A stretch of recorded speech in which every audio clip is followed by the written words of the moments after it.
Good afternoon, everybody, and welcome to our final webinar of 2025. This is the big recruitment reset. Great that so many of you can join us today. For what hopefully you'll find very, very interesting as we talk about not only where the job market is at the moment and what's happened this year. We're also going to be looking at some of the new technologies that have come out in 2025. But really, most importantly, we're taking a look at what we think will happen next year to the job market. And if any of you are responsible for your recruitment roadmap or your talent acquisition strategies, hopefully you'll get a lot out of this. A little bit of housekeeping for those of you that haven't joined us before. We do keep the microphones on mute throughout, but we will have a bit of a Q&A at the end if we've got time. So please bear in mind that because it's only a half an hour webinar, we unfortunately don't have time to stop for questions throughout.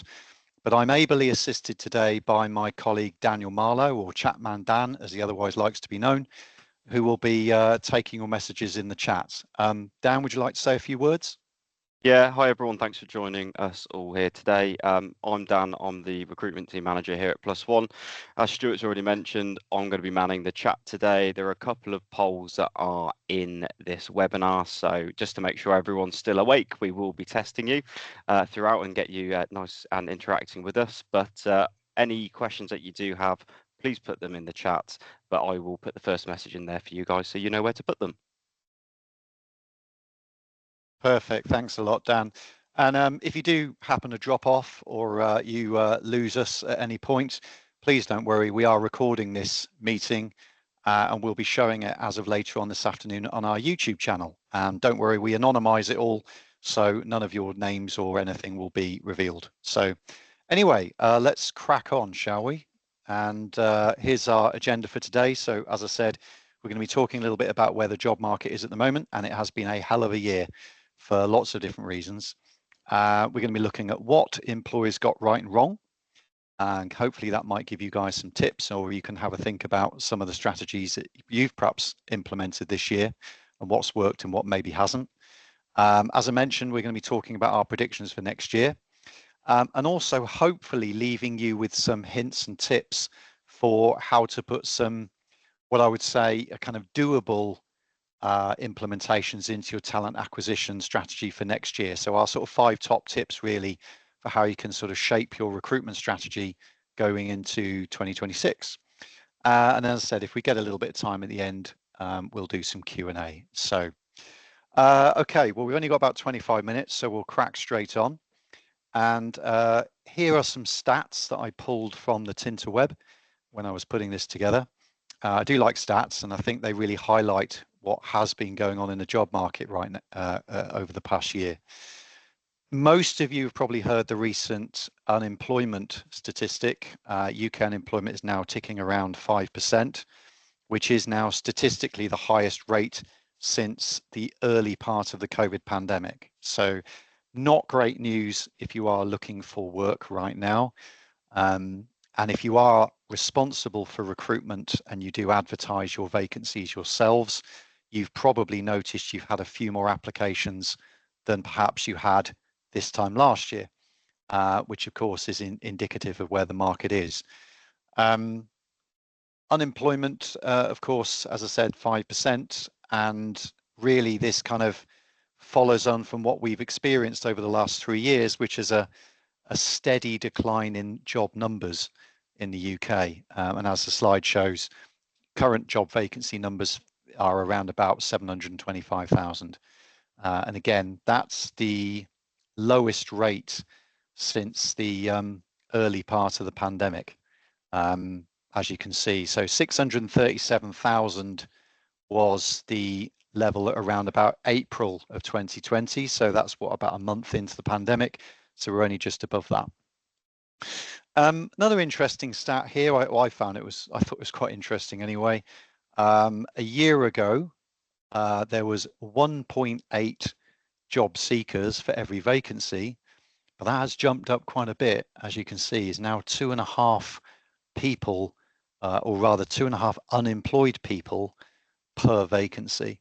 So whilst that 5%, or rather whilst that increase from 4.3% to 5% in a year doesn't sound a lot, when you're in the street and you're looking for a role, you're talking about, the biggest chunk of 1% difference there in terms of your competition.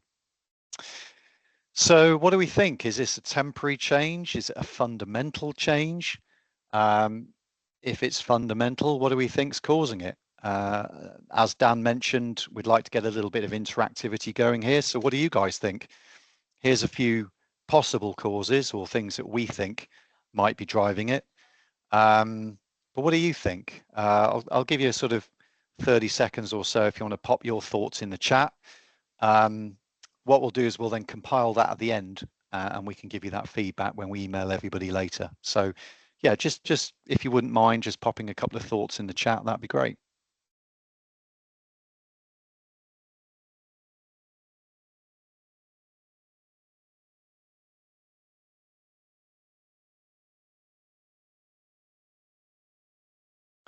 Okay, so moving on then. Let's talk about some of the things that statistically, according to all of the surveys and information that we pull data from, you guys or employers in general got right in 2025. We noticed there was a bit more of a prioritization on candidate experience. So that would be in terms of the recruitment and advertising process, in terms of engagement of candidates, and that seemed to be a little bit better over the past year. Much more adoption of AI tech. We'll be talking a lot about that in this presentation, and that's going to continue, we think, into 2026 as more companies adopt AI in their recruitment processes. Skills-based hiring. So I think where employers have noticed that they've got skill shortages, it seems statistically like more businesses were looking at, okay, well, if I can't find the experience out there in the market, how can I improve the skills and support the training of individuals that are already in our business? So there was an increase in skills-based hiring and also hand in hand in training for skills. Hybrid working, we'll come on to that.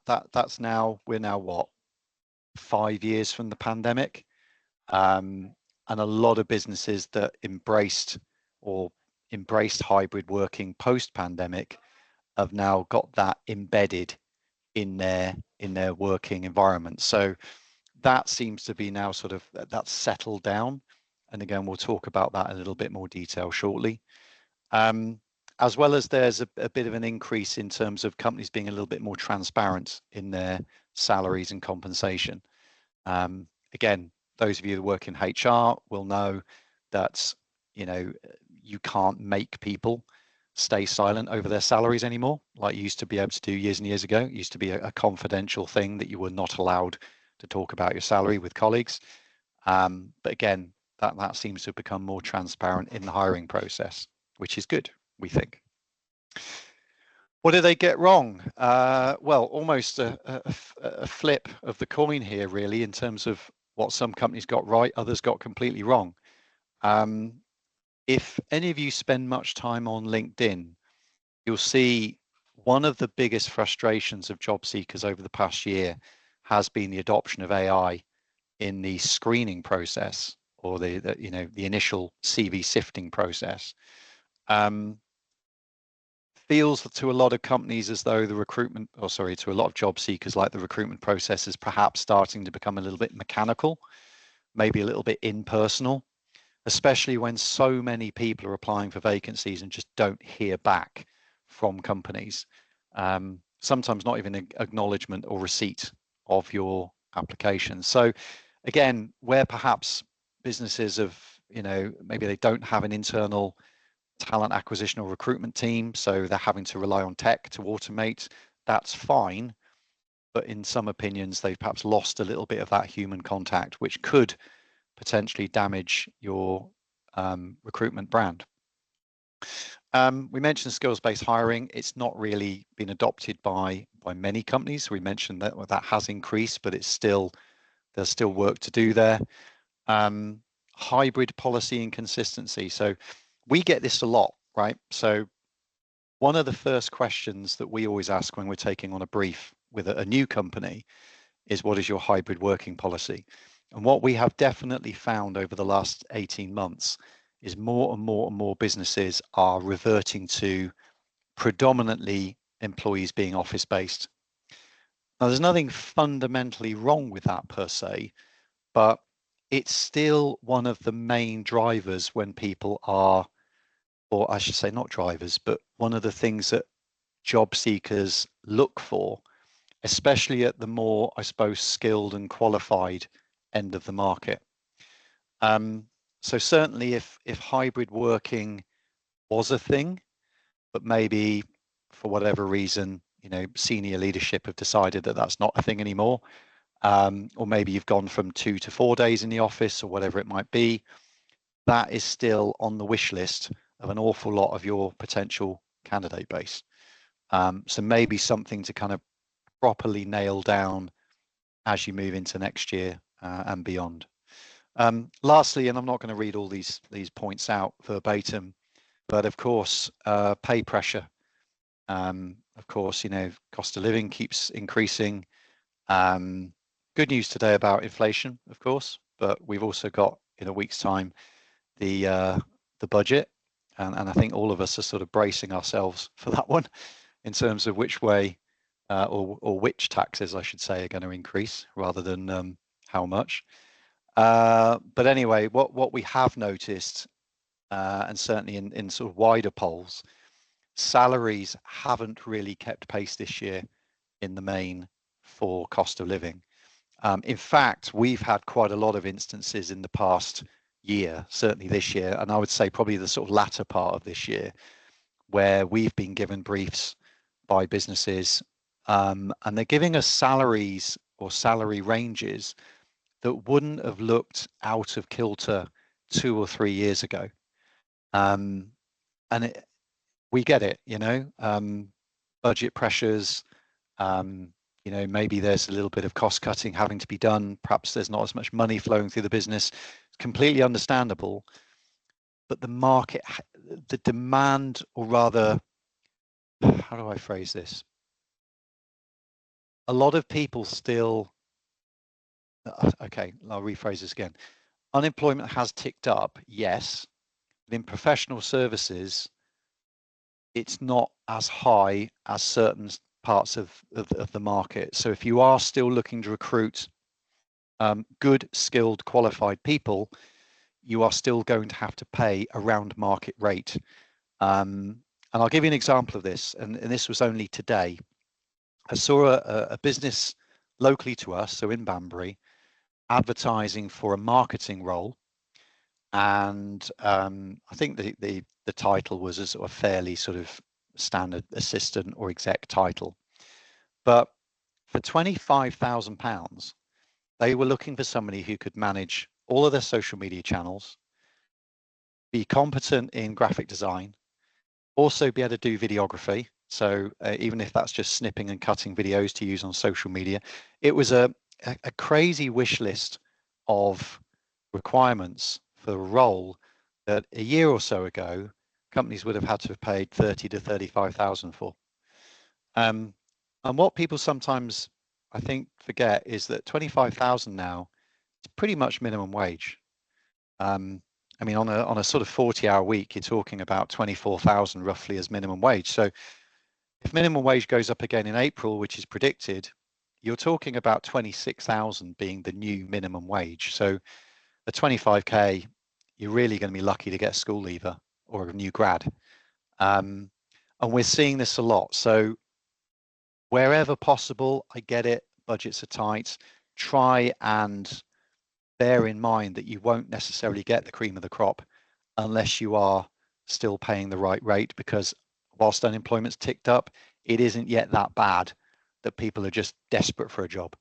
Okay, so we're not quite at that point yet. Hopefully it won't happen. A little bit about AI. So we've noticed this a lot over the last 2 years, and certainly it doesn't seem like you can get any piece of software nowadays without it having a little AI widget built into it somewhere. I sometimes think next time I go into Costa, and order a latte, they're going to ask me if I want AI in my latte. I'm sure at some point that will happen. But what candidates are experiencing is that they don't like it. A lot of people don't trust it. A lot of people don't feel that their CV will be properly read or understood by an AI product. And in truth, we've tried quite a few of these AI products ourselves. We've also tried the plugins that are built into LinkedIn Recruiter. And to be honest with you, right now we're not using them, because whilst they look quite good and they can give you some good reasoning, they just miss so much still. And I'm yet to see an AI product, recruitment product, that really does a better job than an experienced recruiter. I'm sure that will happen at some point, and if it does, I'll be looking over my shoulder. But I don't think the market's there yet, and the market is flooded with companies flogging AI software that can do this, do that, is the next big thing. I think it's good for certain areas of automation, perhaps with regards to, automating responses. As we say, an awful lot of candidates are complaining they're not even getting responses. Anything that kind of save time on an admin front, brilliant. But I do think you are missing out, and even into next year, you're going to be missing out on really good candidates if you haven't got a human skimming those CVs before you make a decision. There's a few more stats here that I found. These were recent surveys by Total Jobs, and as you can see, the number of candidates surveyed who don't like AI is quite high. And I thought it was quite funny that one of the stats that we pulled up actually showed candidates are getting their own back. So your AI is probably talking to their AI. Yeah, and there's some stats here to back that up. So not only are people using ChatGPT to embellish their CVs, they're also using it to apply for jobs on a mass scale. So chances are you're receiving AI-generated job applications in your inbox. So that might be one of the reasons why you're getting more applications than you were a year ago. So food for thought. Okay, we'll talk a little bit about hybrid working. As you can see from the stats, 28% of UK workers work hybrid in 2025. That's an ONS stat. From the CIPD, 74% of employers have hybrid working in place. So it has reduced a little from 2023. And again, as I said earlier, even some of the businesses that we work with, whereby a couple of years ago they were doing 2-3 days at home, things have been pulled back. And it stands to reason in difficult economic times. Sometimes the person at the top wants you in the office. But as we know, that can have an effect on retention, because whilst there are businesses out there that still offer hybrid, they are going to be attractive to some of your A players who perhaps have or want that flexibility, I should say. So again, something to bear in mind. One of the things that we would suggest is, and again, I know this isn't necessarily easy when you're talking about adopting it across an entire workforce, is if you do offer hybrid and it is now embedded in your office work life and your working hours, shout about it, because you are still relatively unique. And certainly, have that conversation early with people who are potentially looking to join you. Likewise, if you don't offer hybrid, then it's good to be quite clear and transparent in your advertising so people know exactly where they stand, even before they apply. It's not always a negative. I've had people working here who hate hybrid because they don't have a suitable place at home to work, and they'd much rather be in the office 5 days a week, or they just miss the camaraderie. They just like that work-life separation. So yeah, but do be clear and transparent about that as much as you can be. So that's a little bit about where we've been. Let's talk a little bit about where we think we're going to land next year. So these are statistics that we've pulled from all over the place. The Office of National Statistics, the REC, which is a membership body for the recruitment sector. And the good news is that most of these organizations predict that recruitment will, or job numbers will plateau over the course of the next year. So what we should find is that slow decline that we've experienced over the last 3 years should start to bottom out very soon. So that's great news. It may even tick up slightly in some sectors as things hopefully start to settle down in the economy. Now, our good friends at number 10 might throw a huge rock in the water in a week's time, and all of this is then completely thrown to one side. But based on what we're seeing and what we're being told, especially today with the helpful news about inflation coming down a bit, unemployment and general inactivity should be relatively similar this next year to this year. There might be a little bit more use of temporary and contract hires. Now, interestingly, for the first time in about 10 years, use of temporary staff has actually dropped in the UK. I'm long enough in the tooth to have been through a couple of recessions in recruitment, and normally what happens is you have more temporary hiring because businesses aren't, or businesses are a bit more concerned about, hiring permanently. But we've noticed that that trend has hit temporary employment this year as well. So that may well be because of a reduction of entry-level roles, more companies automating admin tasks, so they don't need the admin temp in anymore, or the person to cover reception like they may have done 10 years ago. And it may be the use of AI adoption in the workplace. So if you've put some systems in that now automate some of your admin, which means you don't need to hire seasonally anymore, that would explain that as well. So that will look likely to increase next year as more and more businesses adopt AI as part of their wider processes. Here is a little bit more detail. So the numbers of vacancies recently in the UK have, again, they've started to plateau out a little bit. And certainly we're hoping that there won't be the collapse as we experienced in COVID or pre-pandemic levels. And the REC expects the hiring to strengthen, hopefully as interest rates and inflation starts to ease in 2026. So hopefully we'll start to have a little bit more of a positive start to the new year. As you can see here, I'm not an economist, but I do follow things. The Bank of England forecasts modest GDP growth. I think we're ticking around 0.1% at the moment, so it's the lowest point it's been for the past year. But again, that's expected to sort of bottom out and maybe even potentially increase slightly as we get into next spring. So we should see a slow improvement in demand for labour as the year goes through.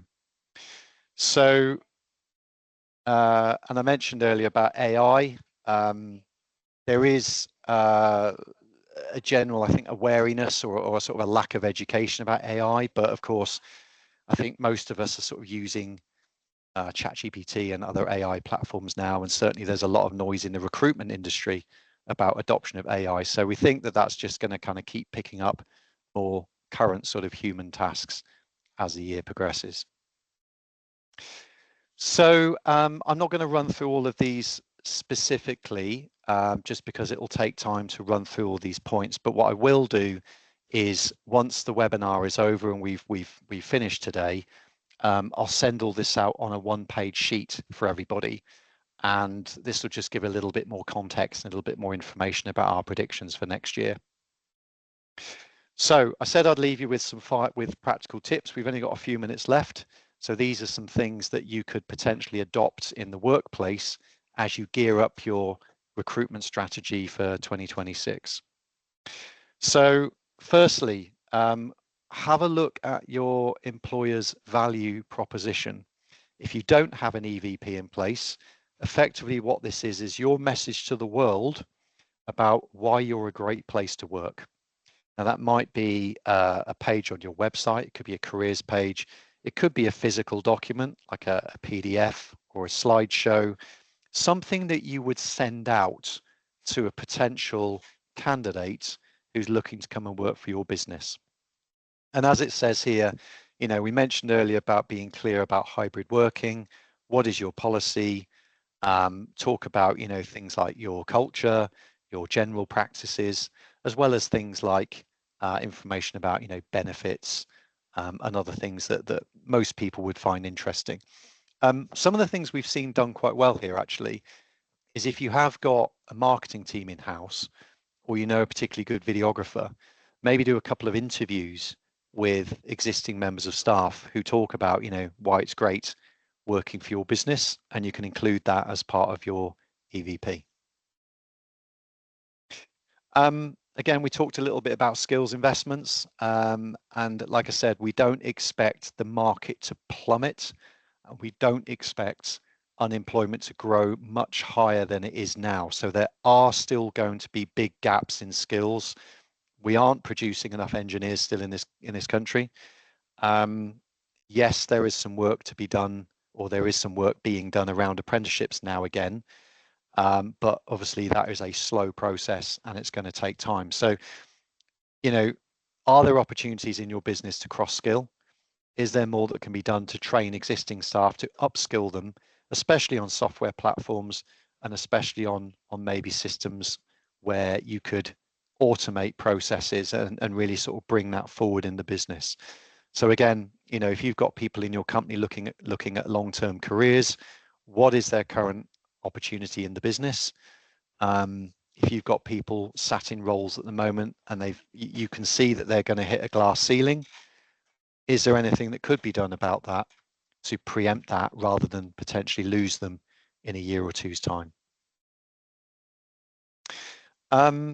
We mentioned again, good old AI. If you are going to use AI, a good little bit of practice is to actually disclose that in your EVP or your recruitment platform.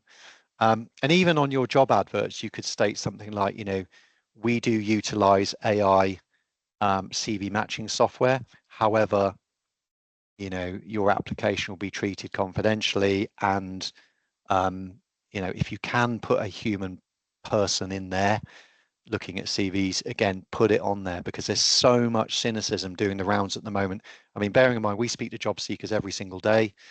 And if I had £1 for every time I was asked, do you think more companies are using AI as part of their recruitment process? And is that why I'm not getting any responses to my applications? It might be, but you don't really want that perception being attached to your business if you can. So please try and be transparent about that where you can. Okay, this is something that we've really noticed over the last couple of months.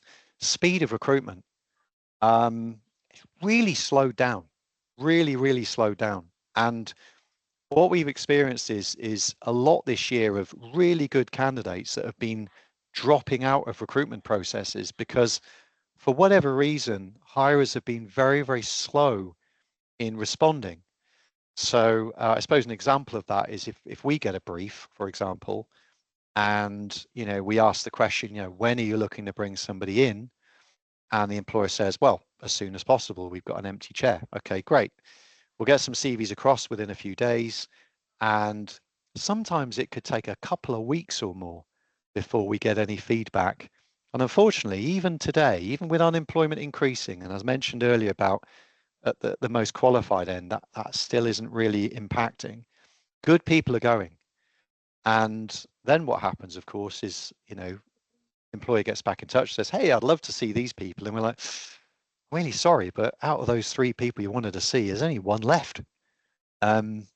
So again, on this slide, we've put, ideally, if you can try and train your managers or, plead with them if you need to, but can you try and get responses back within about 48 hours? Usually that's long enough to have a good skim of a CV, and at least let us know whether there's any interest or not, because then we can keep the candidate in the loop. I mean, we've had examples recently of where candidates have had interviews and we've not heard anything. and then a couple of weeks later we'll find out they've not been successful. So again, there's human beings on the end of these processes, so let's try and keep them all engaged, and that way you don't miss out on the best people. And again, think about how you would like to be treated if you were looking for a job. Sorry if that sounds a bit lectury, but I'm just giving you, the reality of what people are experiencing at the moment. And lastly, look at your overall recruitment strategy. And if you aren't looking to recruit on a permanent basis because you haven't got the economic headroom or things are a little bit uncertain, maybe look again at contractors and temporary staff, because these roles are not unique to kind of junior and lower level positions. There's many, many, many professionals that would happily do interim roles, contract roles. There's some great talent on the market right now. And essentially, you can bring some really good people into your business without any long-term commitment. So again, if that's something you haven't looked at for a while, it might be worth kind of building back into your recruitment plans for next year, certainly to cover sort of ad hoc projects and any seasonal peaks. Okay, well, we are at half an hour. That goes very, very quick. And I'm happy to open up the floor if anybody's got any questions. You should be able to unmute your own mics, but I will just double check the audio settings just to make sure you can. If you do have a question, and if you could just put up your virtual hand, we'll come round to you. So yeah, any questions, anyone?